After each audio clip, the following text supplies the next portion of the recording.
Our brain perceives like the ping of a notification when you send a risky text, the same as what would be if a lion is coming to eat you. You need to find something which keeps you happy, which is not a person, it's a very separate thing. Hey guys, what's up, and welcome back to Mental Fitness with Neha, the workout for your mind. In this episode, we're going to be looking at the book Ikigai, the Japanese secret to a long and happy life. Before we even get into what this word means, why should you believe this book in the first place? So, in Japan, there's a place called Okinawa, and over there, for every 100 people born, there are 24.55 people who live over the age of 100. Now, that is way above the global average. And on studying them, it was revealed that their lives were shaped by their Ikigai. Now, let's come to the most obvious question: what the hell does Ikigai even mean? Ikigai is nothing but your reason for being. And according to the book, having a clearly defined Ikigai brings purpose to your day and a lot of satisfaction and happiness in your life. So, in this video, we're mainly going to talk about two things. Number one is finding your Ikigai, and number two is all these other Japanese secrets to a long and happy life. There's this very famous Ikigai diagram which says that your Ikigai, or your reason for being, is an intersection of four things. Number one, what is it that you're good at? Number two, what is it that you love doing? Number three is what is it that you can be paid for? And number four is what does the world need? So when you combine these four segments, in the middle what you get is your Ikigai. So let's take a very simple example. Let's say there's someone who loves cooking, okay? And they're also very good at it. They also find a way to get paid for it because they're actually that good. If they combine this with what the world needs, for example, by starting a restaurant chain that provides employment, serves world hunger, all of that, then you're combining all the four quadrants and that would become their reason for being. And the best part is that your Ikigai does not have to be your profession or your actual work. It could be a hobby. For example, if you like writing, you like making videos, whatever your Ikigai is, as long as you're doing it in some capacity, then it will give you that sense of satisfaction. Of course, if it's your profession, it's a separate story, but whatever it is that gives you that reason to get out of bed every morning, make sure that you include that in some part in your life. Now, let's look at some scientifically backed secrets to living a long and healthy life.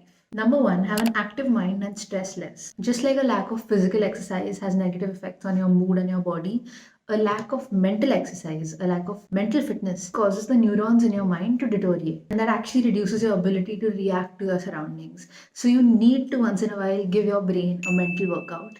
And yes, watching this podcast does help because this is the workout for your mind. All jokes aside, the way that you can keep your mind stimulated and give yourself a mental workout is by simply stepping out of your comfort zone often. And one way of exercising the brain is doing something new for the first time. For example, learning a new language, taking a class.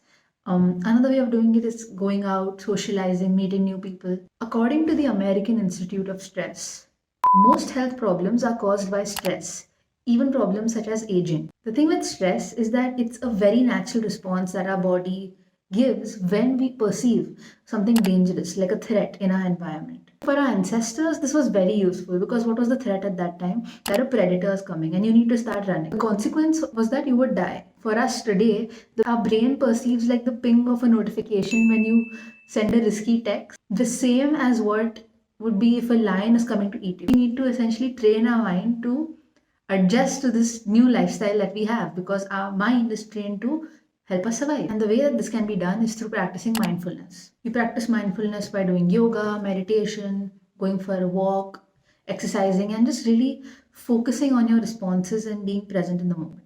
Essentially, we need to stress less because the threats in today's world are way lesser. The consequences of the threats in today's world are way lesser than what used to be before. So we need to stress less and stop worrying about everything. The third thing that we learn from this book is finding a purpose to live. Basically, we need to fight for ourselves. This entire existential frustration of feeling empty inside and all of that happens when we don't have a sense of purpose in life, when we don't have anything to look forward to, a reason to get out of bed. When our life doesn't have purpose or that purpose is missing, it's slightly skewed right now, which often happens at the age of 17 to 24, let's say.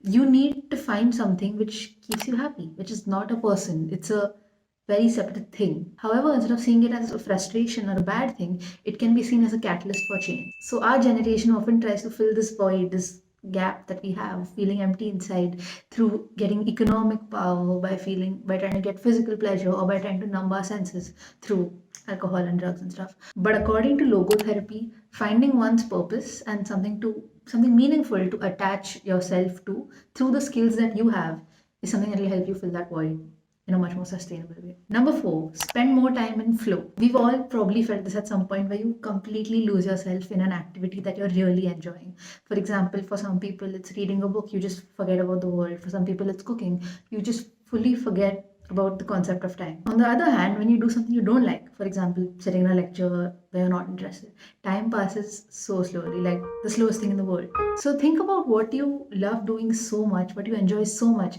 that you fully forget about the worries that you have, or you forget about time. Flow is a state in which you're so engrossed in an activity that nothing else seems to matter. For some people, it would be cooking. For some people, it would be writing. For some people, it would be singing, acting, anything. And the book says that the happiest people are not the ones who achieve the most. They're the people who spend the most time in the flow state. And in fact, one thing that will help you find your Ikigai is probably seeing a pattern in all the activities that help you achieve this state of flow. Like, what is common? Are you by yourself when you're doing these activities? Are you in a group of people? Yeah. So see the things that actually make you happy while you're doing them. See the pattern in them, and that will also help you discover your Ikigai. Number 5, some tips from centenarians, people who lived for over 100 years on living a longer life. Number 1, worry less. Number 2, smile. Number 3, exercise. Physically move your body. Number 4, eat well. Number 5, spend time with people and in cultivating deep relationships that you actually enjoy. Number 6, let's talk about the magic Ikigai diet. The diet of the Japanese essentially is based on variety and eating less. Guys, I'm not any dietitian or anything. These are the facts that the book says. This is the diet that the Japanese who've lived for over 100 years follow. I'm not giving my own tips here, don't worry. Number 1 is having up to 5 servings of fruits and vegetables a day. At the base of their diet would also be grains like rice and noodles. Having less sugar and also less salt. The Japanese also follow this thing called the 80% secret, which is that you stop eating when you're 80% full.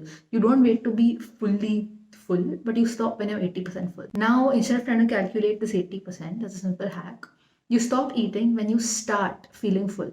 Normally for me, when I start to feel full, it's when you go in for a second round. But essentially, you should stop eating when you start to feel full. Also, the Japanese were very big on green tea. And if you can't eliminate, then reduce baked goods, sugar, processed food, and count from your diet. Number 7, move. This is not about like intense sports and fitness or anything. It's just about simple movement every single day. Old Japanese people, even now, they go for walks in their garden, they go on stage for karaoke, etc. So it's not about the intensity of the exercise, but rather just the consistency of it. Walking, yoga, just move. Make sure you move every single day. In fact, given today's lifestyle, we tend to sit a lot, and according to health expert Gavin Bradley, sitting a lot isn't good for your health. It actually reduces your metabolism, and it also reduces the amount of good cholesterol in your body.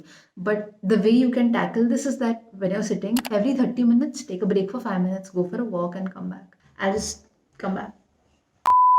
So, to summarize everything, stay active, mind and body. Take it slow, stress less in life. Don't fill your stomach, eat until you're 80% full. Make good friends, stay in good company. Move your body, work out. Smile a little more in life. Reconnect and be around nature. Actually live in the moment instead of worrying all the time. And of course, lastly, follow your Ikigai. Okay guys, that's it for this video. I'm going to end it with my favorite quote in the book, which is that life is not a problem to be solved. Just remember to have something that keeps you busy, doing what you love, while being surrounded by the people who love you. Okay, that's it for this video, guys. Thank you so much for watching, and I will see you next time.